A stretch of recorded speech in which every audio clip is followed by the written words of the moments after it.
آج 40 نووی کی جو حدیث ہم پڑھ رہے ہیں اس میں غصے کی ممانعت ہے، شدت کے ساتھ، تکرار کے ساتھ۔ اس کے لیے تمہیداً میں نے سورہ آل عمران کی 2 آیات آپ کو سنائی ہیں۔ وہاں ارشاد ہوتا ہے وَسَارِعُوا إِلَىٰ مَغْفِرَةٍ مِّن رَبِّكُمْ، اے مسلمانوں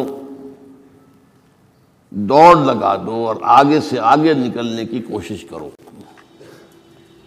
مسارعت کے معنی ہوں گے تیز دوڑنے میں ایک دوسرے کے ساتھ مقابلہ کرتے ہوئے آگے نکلنے کی کوشش۔ سارعوا الی مغفرۃ من ربکم، اپنے رب کی مغفرت کی طرف دوڑو اور دوڑ میں مقابلہ کرو، ایک دوسرے سے آگے نکلنے کی کوشش کرو۔ وجنت، اور اس جنت کی طرف دوڑ لگاؤ، عرضها السماوات والارض، جس کا پھیلاؤ آسمانوں اور زمین جتنا ہے۔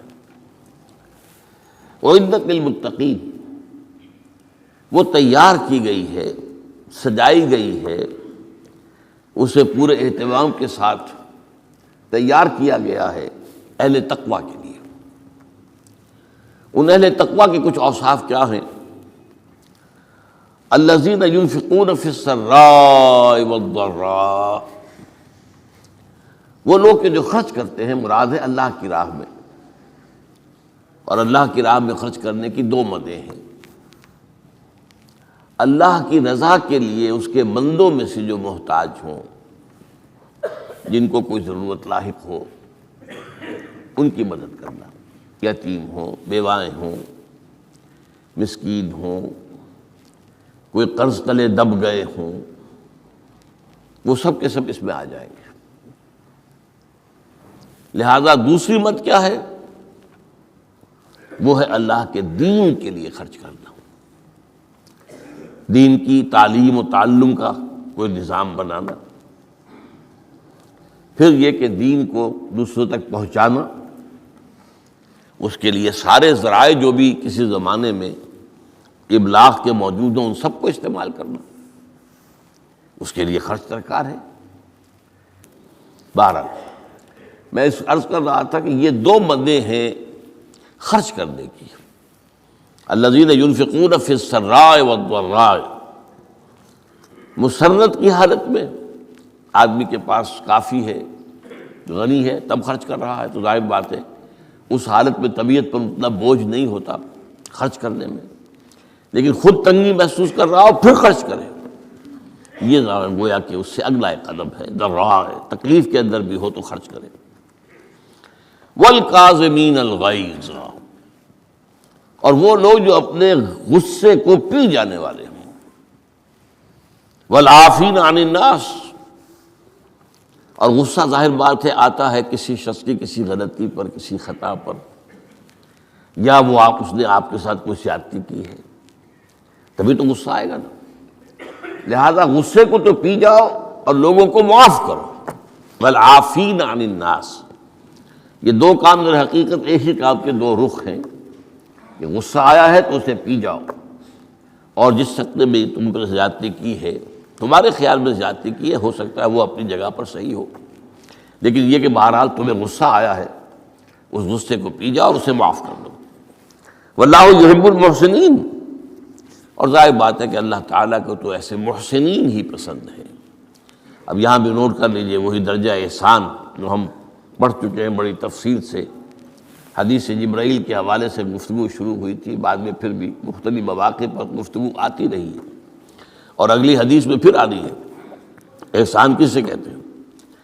تو اللہ تعالیٰ کو ایسے محسن جو اپنے اس دین کو خوبصورت بنا لے، دین ان کا جو ہے اور دینی زندگی ان کی جو ہے وہ دل کو لبھانے والی ہو، وہ لوگوں کو پسند آنے والی ہو، بلکہ یہ کہ اس کے اندر جو ہے وہ حسن جو ہے دل آویزی پیدا ہو جائے۔ تو اس آیت کے حوالے سے میں آج پھر حدیث آپ کو سنا رہا ہوں۔ اس کے راوی حضرت ابو ہریرہ ہے رضی اللہ تعالی عنہ، انہوں نے ذکر کیا ہے اور اس کی روایت جو ہے امام بخاری نے کی ہے رحمہ اللہ، ان رجلا قال للنبی صلی اللہ علیہ وسلم، ایک شخص نے حضور صلی اللہ علیہ وسلم سے عرض کیا اوص سے نہیں، حضور مجھے کچھ وصیت فرمائیے۔ اوصا یوسی ایصاءً، وصیت کرنا، وصا یوصی توصیتاً، اس کے معنی بھی وہی ہے۔ وصا یوصی کے معنی ہو جائیں گے تدریجاً، مسلسل وصیت کرتے رہنا، نصیحت کرتے رہنا۔ اور ایک ہے، ایک مرتبہ آپ نے ایک بات کہہ دی ہے، اوص سے نہیں، مجھے وصیت فرمائیے، مجھے نصیحت فرمائیے۔ قال لا تغضب، آپ نے ایک ہی بات فرمائی، غصہ نہ کیا کرو، مغلوب الغضب نہ ہو جایا کرو کہ غصہ آئے اور تم پر چھا جائے، تمہارے اوپر اپنا غلبہ کر دے۔ فردد مرارا، اب اس شخص کے دل میں شاید کوئی اور بات تھی، اس نے پھر پوچھا اوص سے نہیں حضور، بس کیجیے وصیت مجھے۔ آپ نے پھر فرمایا لا تغضب، پھر پوچھا، وہ تکرار کرتا رہا اور حضور نے بھی ہر مرتبہ وہی بات کہی۔ اب اس سے اندازہ ہو جاتا ہے کہ یہ بات کتنی اہم ہے۔ سب پہلی بات تو میں آپ کو یہ بتا دوں کہ غصہ آ جانا کوئی غیر فطری بات نہیں ہے، غصہ اللہ تعالیٰ نے انسان میں رکھا ہوا ہے۔ البتہ غصے کے اعتبار سے حضرت حسن، غالباً حسن بصری رحمہ اللہ، ان کا ایک قول بڑا حکیمانہ ہے، بہت حکیمانہ ہے۔ وہ فرماتے ہیں کہ ایک انسان تو وہ ہوتا ہے جو پورا انسان ہوتا ہے، مکمل انسان ہوتا ہے، ایک ہوتا ہے نصف رجل، آدھا انسان، وہ انسانیت کے معیار پر پورا نہیں اترتا، ہاں نصف تک آ جاتا ہے۔ اور ایک انسان ہوتا ہے لیس برجل، وہ انسان ہوتا ہی نہیں، وہ حیوان ہوتا ہے۔ پورا انسان وہ ہے جسے غصہ دیر میں آئے اور جلدی رفع ہو جائے، اور آدھا انسان وہ ہے جس سے غصہ جلدی آئے لیکن جلدی رفع بھی ہو جائے، یا دیر میں آئے تو دیر میں رفع ہو، یہ دونوں برابر ہو جائیں گے۔ جلدی غصہ آیا جلدی ہی ختم بھی ہو گیا، دیر میں آیا دیر لگا دی جانے میں بھی۔ اور جو شخص سرے سے انسانیت کا مستحق ہی نہیں کہ اسے انسان مانا جائے، اسے غصہ جلدی آ جائے اور دیر میں جائے، تو وہ اصل میں پھر انسان نہیں ہے، وہ اخلاقی اعتبار سے پورا انسان کہلانے کا مستحق نہیں ہے۔ تو غضب کے اعتبار سے یہ تین درجے جو ہے وہ سامنے رہنے چاہیے۔ پھر مزاجوں کی بات بھی ہوتی ہے، اللہ تعالیٰ نے مختلف مزاج بنائے ہیں۔ بعض طبائع کے اندر جمال کا عنصر زیادہ ہوتا ہے، جمالی شخصیت، خوبصورت شخصیت طبعاً۔ بعض جلالی مزاج کے لوگ ہوتے ہیں، ہمارے بزرگوں میں بھی ہوتا ہے، دیندار لوگوں میں بھی ہوتا ہے، یہاں تک کہ نبیوں میں بھی ہے۔ حضرت موسیٰ علیہ السلام جلالی طبیعت کے آدمی تھے، آپ کو معلوم ہے ان کے واقعات کو ہمارے سامنے ہیں جو قرآن میں موجود ہیں، کہ ایک قبطی کا اور ایک اسرائیلی کا جھگڑا ہو رہا تھا، اس اسرائیلی نے مدد مانگی تو حضرت موسیٰ نے ایک مکہ لگایا ہے اس قبطی کو اور اس کی جان نکال دی۔ تو ان کے غضب کا، ان کی جلالی طبیعت کا یہ عالم ہے۔ اور اس کا سب سے بڑا نقشہ جو قرآن مجید میں آتا ہے کہ جب اللہ تعالیٰ نے جب ہجرت ہو گئی اور مصر سے حضرت موسیٰ علیہ السلام اپنی قوم کو لے کر، بنی اسرائیل کو لے کر نکل آئے، دریا یا سمندر بھی اللہ نے پار کرا دیا، سمندر کو یا دریا کو پھاڑ کر، اس کے بعد وہ مرحلہ آیا کہ انہیں اب شریعت دی جائے، اس لیے کہ اصل میں ہجرت کے بعد پھر شریعت آتی ہے۔ ہجرت سے پہلے کا وقت جو ہے وہ تو ایک کشاکش کے اندر گزرتا ہے، جیسے کہ 12 برس حضور کے مکے میں ہے، ایک کشاکش ہے جسے ہم عام طور پر کشمکش کہہ دیتے ہیں، ایک سٹرگل ہے، اس میں مصیبتیں ہیں، تکلیفیں ہیں، ماریں کھائی جا رہی ہیں وغیرہ وغیرہ۔ تو ابھی کسی تفصیلی شریعت کے لیے جانے کا موقع نہیں تھا۔ نماز بھی جا کر 5 وقتہ جو ہے وہ سن 1190 میں فرض ہوئی ہے، یعنی آپ سمجھئے کہ ہجرت سے 1-1.5 سال پہلے۔ اس کے علاوہ زکوٰۃ کا کوئی نظام ابھی باقاعدہ کہ یہ اتنے میں سے اتنا کوئی نہیں۔ ہاں عام طور پر لفظ زکوٰۃ استعمال ہوا ہے، اپنے مال کو پاک کرو، پاک کرتے رہا کرو، مال میں سے صدقہ خیرات نکالتے رہا کرو، اس سے وہ مال پاک ہو جاتا ہے۔ تو اسی طریقے سے جو ہجرت آئی حضور پر، جو ہجرت کے بعد شریعت نازل ہوئی مدینہ منورہ میں، اور دورہ ترجمہ قرآن میں یہ بات واضح میں کر دیا کرتا ہوں کہ اس شریعت کا بلو پرنٹ جو ہے، یہ لفظ آپ میں سے بہت سے حضرات جانتے ہوں گے، کوئی عمارت بنانی ہو تو اس کا جو نقشہ بنتا ہے پہلا وہ ایک نیلے کاغذ پر بنتا ہے، بلو پرنٹ۔ تو بلو پرنٹ جو ہے اس شریعت محمدی علی صاحب الصلاۃ والسلام کا، وہ سورہ بقرہ میں تیار ہو گیا۔ پھر اس میں جو تفاصیل کے اور پورے جو خد و خال آئے ہیں، وہ پھر سورہ نساء اور سورہ مائدہ اس کی تکمیل کی صورت۔ بہرحال جب حضرت موسیٰ کو ہم اللہ تعالیٰ نے طلب کیا 40 دن کے لیے کوہ طور پر، اس کو ہم چلہ بھی کہہ سکتے ہیں، 40 روز کی اللہ تعالیٰ نے ان سے ریاضت کروائی، مشقت، روزہ اور یہ کہ عبادت اور ذکر الہی۔ اس کے بعد انہیں اللہ نے تورات عطا فرما دی۔ اس میں آپ کو یاد آ جانا چاہیے حضور سے بھی قرآن مجید کے نزول سے قبل اسی طرح کا معاملہ غار حرا میں آپ کی جو خلوت گزینی ہوتی تھی، اور وہاں پر جو بھی آپ اب کیا عبادات کرتے تھے یہ ہمیں معلوم نہیں ہے، لیکن یہ ہے کہ عام طور پر جو محدثین نے کہا ہے کان صفت تعبدہ فی غار حرا التفکر بالاعتبار، غور و فکر کرتے تھے کہ یہ کائنات کیا ہے، کیا اس کا نظام ہے، یہ معاشرہ ہمارا کدھر جا رہا ہے، یہ خرابیاں کیوں بڑھ رہی ہیں، یہ کیوں انسان کا خون کرتا ہے، یہ کیا بات ہے، یہ کیا وجہ ہے کہ کچھ لوگ بھوکے مر رہے ہیں اور کچھ لوگ جو ہیں ان کے پاس بہت دولت جمع ہو گئی۔ یہ غور و فکر جو ہے تو یہ آپ کا رہا ہے بہرحال، لیکن یہ کہ تخلیہ اور غار میں آپ کا قیام یہ اپنی جگہ پر ثابت ہے۔ تو اسی طریقے سے وہاں 40 دن کا معاملہ ہوا حضرت موسیٰ علیہ السلام کے ساتھ۔ اس کے بعد الواح دے دی گئیں، جو پتھر کی تختیاں تھیں، ان کے اوپر جو احکام عشرہ ہیں، دی 10 کمانڈمنٹس، جو بنیاد ہیں۔ جیسے میں نے کہا کہ سورہ بقرہ جو ہے شریعت محمدی کی اساس ہے، تو شریعت موسوی کی اساس وہ 10 کمانڈمنٹس ہیں، جو کہ پتھر کی سلوں پر لکھی ہوئی دی گئی ہیں حضرت موسیٰ علیہ السلام کو کوہ طور پر۔ اب پیچھے کیا ہوا؟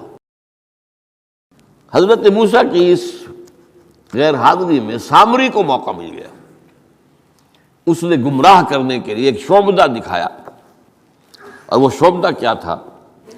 آل فرعون کے جو زیور وغیرہ ہوتے تھے ان لوگوں کے، وہ ان بنی اسرائیل کے لوگوں کے پاس امانت رکھا کرتے تھے، یعنی انہیں بھی اندازہ یہ تھا یہ اسرائیلی جو ہیں یہ بددیانت نہیں ہے، یہ جو ہے اس کے اندر جو ہے وہ نہیں کریں گے کوئی خیانت، خائن نہیں۔ بہرحال چونکہ حضرت ابراہیم کی اولاد تھے، حضرت یعقوب کی اولاد تھے، تو چاہے اور ان میں خرابیاں آ گئی ہوں گی، لیکن یہ کہ یہ اندازہ انہیں تھا کہ یہ امین لوگ ہوتے ہیں، تو ان کے پاس امانت رکھی ہوئی تھی۔ جب وہ نکلے وہاں سے وہ ساری چیزیں بھی ساتھ لے کر آ گئے۔ اس کو کہا اس نے سامری نے کہ یہ پھینک دو، یہ تو نجس ہے، تمہارے لیے جائز نہیں۔ اس حد تک تو بات ٹھیک ہوئی۔ پھر ان کو پگھلا کر اور ایک بچڑے کی شکل بنا لی، اور اس کے اندر ایسا کچھ میکینزم رکھا کہ اس میں سے ہوا گزرتی تھی، اندر سے کھوکھلا تھا، تو آواز ایسی آتی تھی جیسے کہ بچڑا ڈکرا رہا ہو۔ انہوں نے کہا یہ ہے تمہارا خدا۔ یہ موسیٰ کو تو مغالطہ لگا ہے، کس غلطی فہمی کے اندر وہ پڑ گئے ہیں، کہاں گئے ہیں، کس خدا کے پاس گئے ہیں، یہ خدا تو یہ ہے تمہارا خدا، اسے پوجو۔ بہرحال وہاں کچھ لوگ جو ہے کافی بڑی تعداد میں لوگوں نے پرستی شروع کر دی۔ اب جب اللہ نے بتایا اے موسیٰ تمہاری قوم پیچھے فتنے میں پڑ چکی ہے، اور اس کی بھی ایک عجیب بات ہے، اس بتائی دوں آپ کو کہ حضرت موسیٰ کے لیے جو اللہ نے وقت معین کیا تھا کوہ طور پر آنے کا، آپ اس وقت مقرر سے پہلے پہنچ گئے۔ شوق، اللہ نے ایکسپلینیشن کال کی، یہ سورہ طٰہٰ میں موجود ہے۔ ما اعجلک عن قومک یا موسیٰ، موسیٰ یہ تم اپنی قوم کو چھوڑ کر جلدی کیوں آ گئے؟ ابھی تو وہ وقت معین نہیں آیا، کیوں آ گئے؟ اب حضرت موسیٰ تعجب سے کہتے ہیں کہ مجھے تو شاباش ملنی چاہیے تھی کہ تو میرا شوق دیکھ، میرا اشتیاق دیکھ، اور الٹی جو ہے ایکسپلینیشن کال کرنی پڑ رہی ہے۔ قال عجلت الیک ربی لترضی، پروردگار میں تو جلدی کر کے آیا اس لیے کہ تو راضی ہو جائے کہ تیرے طلب کرنے پر میں وقت معین سے بھی پہلے پہنچ گیا ہوں۔ فرمایا نہیں، یہ اجرت جو ہے یہ ایسی خطا ہے تمہاری کہ تم نے در حقیقت جو یہ غلطی کی ہے اس کی وجہ سے سامری کو موقع مل گیا ہے کہ اس نے تمہاری قوم کو اضلھم السامری، سامری نے گمراہ کر دیا۔ یہ خبر پا کر اب حضرت موسیٰ علیہ السلام جب آئے ہیں واپس اپنی قوم، اس کے لیے جو الفاظ آئے ہیں یہ سورہ اعراف کے اندر ہے، فلما رجع موسیٰ الی قومہ غضبان آسفا۔ یہ غضبان، یہ غضب کی ایک انتہائی شکل ہے۔ اس وزن پر عربی زبان میں جو الفاظ آتے ہیں وہ کسی شے کی شدت کو ظاہر کرتے ہیں۔ انا جوعان، میں بھوک سے مرا جا رہا ہوں۔ انا عطشان، میں پیاس سے مرا جا رہا ہوں۔ اسی طرح رحمان، جس میں رحم جو ہے وہ ٹھاٹھے مارتے سمندر کے مانند ہے۔ تو اس وزن پر جو الفاظ آتے ہیں اسی وجہ سے غضبان، تو میں کہہ رہا تھا یہ ہے جلالی طبیعت حضرت موسیٰ علیہ السلام کی، کہ انہیں جب یہ اندازہ ہوا کہ میری قوم کے کچھ لوگ جو ہیں وہ اس طریقے سے گمراہ ہو گئے، مشرک ہو گئے، وہ شرک بھی جلی شرک، خفی شرک نہیں، باقاعدہ ایک پرستش جو ہے ہو رہی ہے ایک بشرے کی، اسے خدا مانا جا رہا ہے۔ اسفا، بہت ہی متاسف۔ اب یہ دو الفاظ آ گئے، غضبان، اسفا، ایک جانب غضبناک اور دوسری طرف انتہائی افسوس اور رنج کی کیفیت۔ چنانچہ وہاں آ کر جو الفاظ قرآن مجید میں آئے ہیں اسی جلالی طبیعت کا مظہر، وَأَلْقَى الْأَلْوَاحَ، وہ جو لے کر آئے تھے تختیاں وہ تو آپ نے ڈال دی۔ وَأَخَذَ مِرَاثَ أَخِيهِ يَجُرُّهُ إِلَيْهِ، اپنے بھائی حضرت ہارون کا سر پکڑ کر، بلکہ داڑھی کے بال پکڑ کر اور پیشانی کے بال پکڑ کر گھسیٹا، یہ تم نے کیا کیا؟ میں تمہیں خلیفہ بنا کر گیا تھا یہاں، تمہارے ہوتے ہوئے اور یہ کام ہو گیا، تم کیوں نہ میرے پیچھے آ گئے مجھے بتانے کے لیے؟ بہرحال چونکہ خلیفہ بنا کر گئے تھے، انہیں رہنا تو وہاں تھا، لیکن انہوں نے کہا کہ مجھے اندیشہ یہ ہوا کہ آپ یہ کہیں گے کہ تم نے بنی اسرائیل میں تفرقہ پیدا کر دیا، اس لیے میں نے برداشت کیا، کیا کرنا، روکتا رہا میں، لیکن یہ کہ میں نے ان کے درمیان جو ہے کوئی بہت بڑا قدم نہیں اٹھایا۔ لیکن بہرحال اس کے بعد جو قدم اٹھایا گیا وہاں پر وہ فیصلہ کیا گیا کہ 12 قبیلوں میں سے ہر قبیلے کے جتنے لوگوں نے یہ شرک کیا ہے اسی قبیلے کے لوگ جو توحید پر قائم رہے ہیں وہ اپنے بھائیوں کو قتل کریں اور ذبح کریں۔ تو تورات کی روایت کے مطابق 70,000 یہودی قتل ہوا، اور یہیں سے قتل مرتد کی سزا اسلام میں یہ قتل ہے۔ یہ سب بات لوگ کہتے ہیں جو منکرین حدیث ہیں آج کل اور روشن خیال ہیں، اور جو اپنی روشن خیالی کا جو سند لینا چاہتے ہیں مغرب سے، تو مغرب کا تصور تو یہ ہے کہ یہ انسانی حقوق میں سے ہے، ایک مسلمان ہے اسے اگر عیسائیت پسند آ گئی عیسائی ہو جائے، اس کا حق ہے، وہ کوئی مجرم تو نہیں۔ یہ تمہاری شریعت میں یہ کہ قتل کر دیا جائے، یہ تو جو حقیقت جو بنیادی حقوق ہے انسان کے اس کے خلاف ہے۔ اسی طریقے سے ایک مرد اور ایک عورت رضامندی سے زنا کرتے ہیں، آپ کو کیا اعتراض ہے؟ یہ ان کا حق ہے، ہاں مائنر نہ ہو، چھوٹے نہ ہو، نابالغ سے زنا نہ کیا گیا ہو، جبر نہ کیا جائے، جبر کریں گے تو مجرم ہو جائیں گے، لیکن اگر رضا کے ساتھ باہمی رضامندی سے وہ کرتے ہیں زنا تو کوئی جرم نہیں ہے، ان کی مرضی ہے۔ تو یہ سارا تصور جو ہے حقوق انسانی کا جس طرح کا ایک مبالغہ آمیز تصور دنیا میں ہو گیا ہے، اس کی روح سے ہمارے ہاں بھی جو لوگ ہیں جو انہی کو ماڈل بنا رہے ہیں اب، تو وہ کہتے ہیں کہ جناب قرآن میں کہاں ہے مرتد کی سزا، اس طرح قرآن میں کہاں رجم کی سزا؟ تو یہ جان لیجئے کہ یہ دونوں سزائیں حضور نے اپنی سنت کے ذریعے سے نافذ کی ہیں، لیکن اخذ کی ہیں تورات سے۔ ظاہر بات ہے کہ حضور سے پہلے جو شریعت موسوی تھی وہ لاگو تھی. یہودیوں کے لیے شریعت موسوی تھی، آج تک بھی ہے. عیسائیوں کے لیے بھی حضرت مسیح یہی کہہ کر گئے تھے کہ یہ نہ سمجھنا کہ شریعت موسوی کو ختم کرنے آیا ہوں میں. Law of Moses, don't think I have come to destroy law. This law of Moses will be applicable to you. وہ تو سینٹ پال نے ختم کیا ہے. اور آج کی عیسائیت جو ہے یہ عجیب مذہب ہے جس میں کوئی قانون ہے ہی نہیں. لیکن یہ کہ اسلام میں بہرحال انسانی حقوق کی بھی حدود ہیں، ان حدود کے اندر انسانی حقوق ہوں گے. ہاں اگر آپ مسلمان ہیں اور آپ کو کوئی اور پسند آ گیا، آپ مسلمان ملک کو چھوڑ دیجیے، دارالاسلام کو چھوڑ دیجیے، بات چلے جائے گی. لیکن یہ ہے کہ دارالاسلام میں رہتے ہوئے آپ کو اختیار نہیں ہے. اس کی وجہ ہے کیونکہ اسلامی ریاست کی بنیاد ایک نظریے پر ہے. وہ نسل پر نہیں ہے، وہ رنگ پر نہیں ہے، وہ زبان پر نہیں ہے، نظریے پر. نظریے کو کمزور کر دینے والی شے یہ ہے کہ لوگ سازش کر کے ایک وقت میں ایمان لائیں اور پھر مرتد ہو جائے تاکہ اسلام کی ہوا اکھڑ جائے. اور اس کا معاملہ سورہ آل عمران ہی کے اندر موجود ہے کہ وقالت طائفۃ من اہل الکتاب آمنوا بالذی انزل علی الذین آمنوا وجہ النہار واکفروا آخرہ لعلہم یرجعون. دیکھو بھائی، یہ جو بڑی دھاک بیٹھ گئی ہے اسلام کی اور ایمان کی. جو شخص ایمان لے آتا ہے چاہے اسے انگاروں پر ڈال دیا جائے وہ ایمان کو نہیں چھوڑتا. تو یہ ایک ساکھ ہو گئی نا، ایک گڈ ول ہے ایمان کی، ایک ساکھ. جو چاہو کر لو، اس کو قتل کر دیا. ابو جہل نے حضرت سمیہ اور حضرت یاسر رضی اللہ تعالیٰ عنہما دونوں کو قتل کر دیا. انہوں نے کلمہ کفر زبان سے نکالنا پسند نہیں کیا، حالانکہ اجازت ہے جان بچانے کے لیے. ایمان دل میں قائم رہے، زبان سے کلمہ کفر کہہ دیا جائے، صرف جان بچانے کے لیے جائز ہے، اجازت ہے.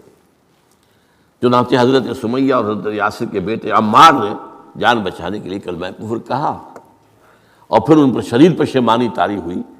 لیکن حضور نے انہیں اطمینان دلایا کہ نہیں، اس کی بھی اجازت ہے. باقی جو مقام تمہارے والدین نے حاصل کیا وہ تو بہت مقام ہے، لیکن وہ عظیمت اپنی جگہ، یہ رخصت بھی اپنی جگہ، دین کا ایک حصہ ہے. بہرحال سازش کیا کی؟ آمنوا بالذی انزل علی الذین آمنوا وجہ النہار. ایسے کرو کہ صبح کے وقت تو ایمان لے آؤ، اے لوگو، اے مسلمانوں، جو کتاب تم پر نازل ہوئی ہم بھی ایمان لاتے ہیں، ہم بھی مومن ہو گئے. دن بھر رہو. اب اس میں یہ اضافے میرے ہیں، ذرا حضور کے قریب رہو، صحبت قریب سے، تاکہ لوگ دیکھ لیں یہ دن بھر حضور کی صحبت میں رہے ہیں، قریب رہے ہیں. شام کو کافر ہو جاؤ، مرتد ہو جاؤ، یہ دیکھ لیا ہم نے، یہ تو دور کے ڈھول سہانے ہیں، ہم نے اندر جا کر دیکھ لیا، کوئی بات ہے ہی نہیں، کوئی خاص بات نہیں. اس سے کیا ہوگا؟ لعلہم یرجعون. کچھ نہ کچھ لوگ ضرور جو ہیں وہ متزلزل ہو جائیں گے. آخر سب لوگ تو برابر کے نہیں ہوتے، نہ ہر زن نست و نہ ہر مرد مرد.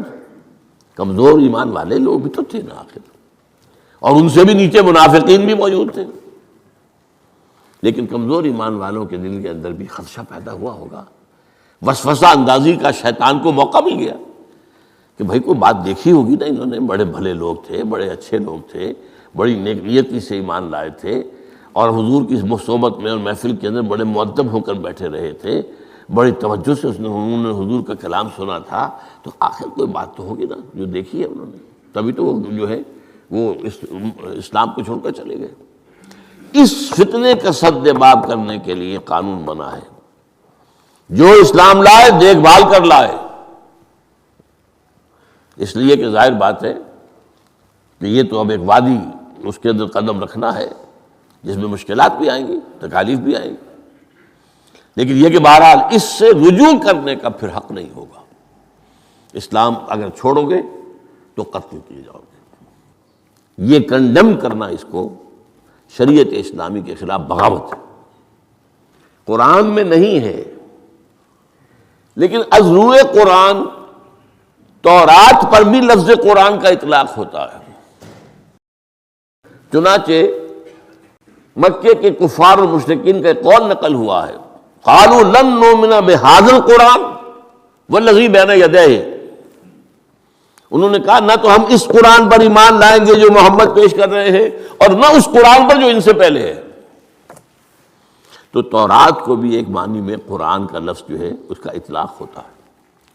تو حضور صلی اللہ علیہ وسلم نے یہ دو سزائیں جو ہیں، قتل مرتد اور رجم کی سزا بھی ظاہر بات ہے قرآن میں نہیں ہے، ہم مانتے ہیں قرآن میں نہیں ہے، لیکن شریعت جو ہے وہ صرف قرآن پر مبنی نہیں ہے۔ بس یہ بات ایک اصول موٹی، شریعت کی دو بنیادیں مستحکم ہیں، مستقل بالذات ہیں، انڈیپینڈنٹ آف ایچ ادر،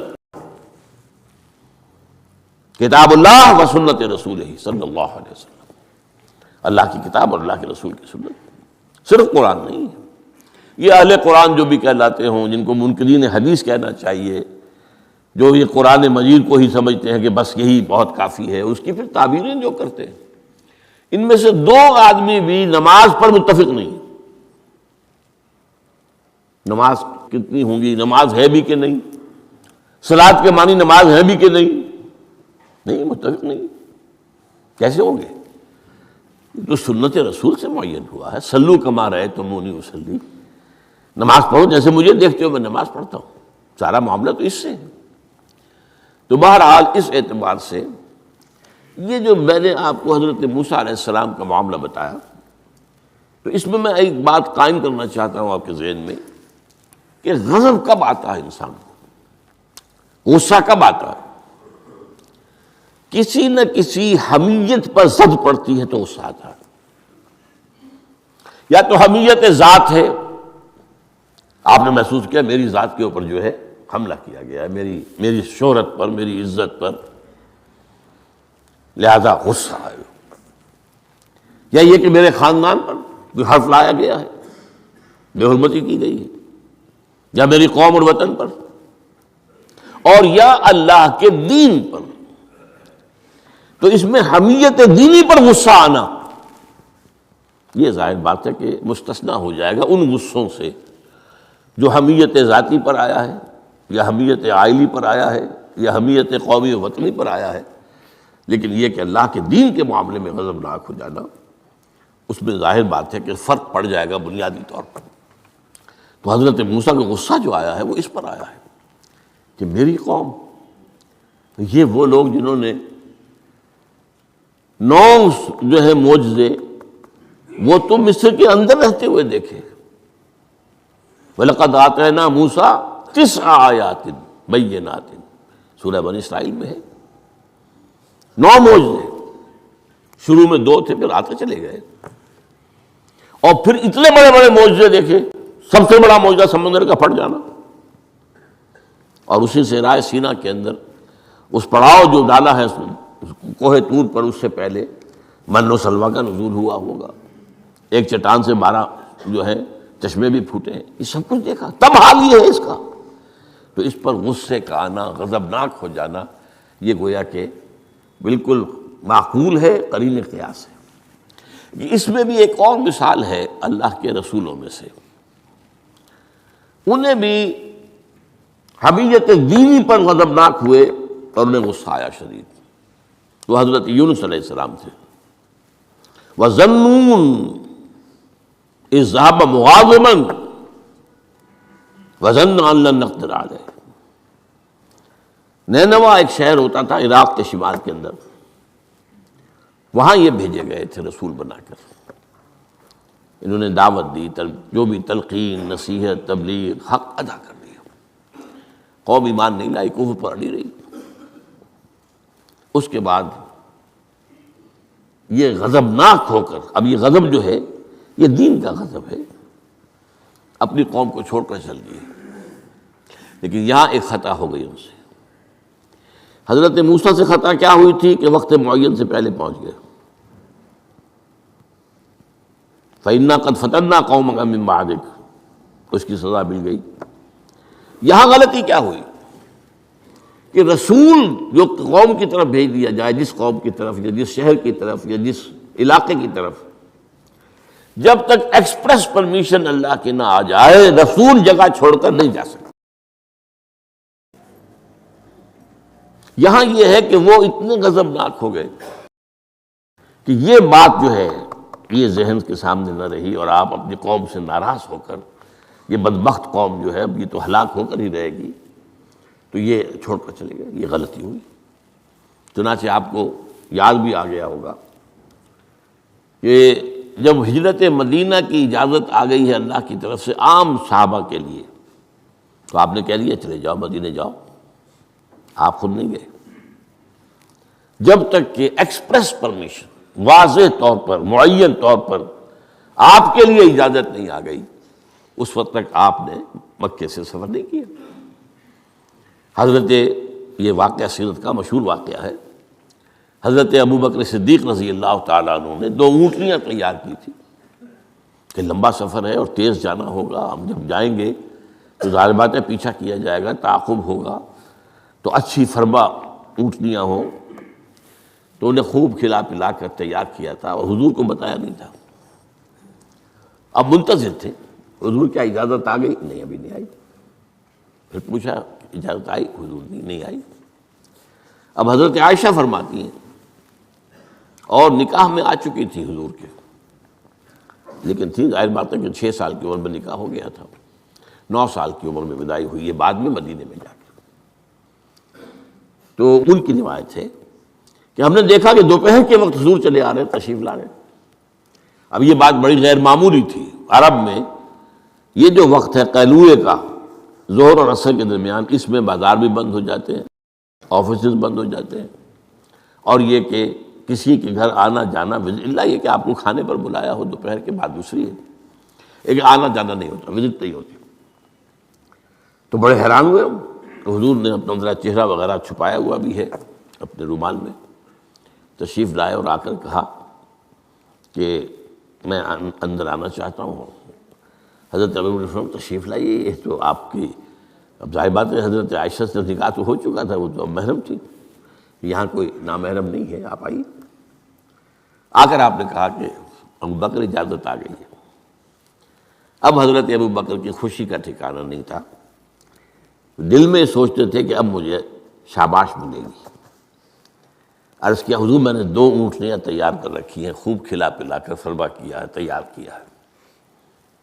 حضور نے تھوڑا سا توقف فرمایا، اچھا میں 1 اونٹنی میں استعمال کروں گا، لیکن میں اس کی قیمت ادا کروں گا۔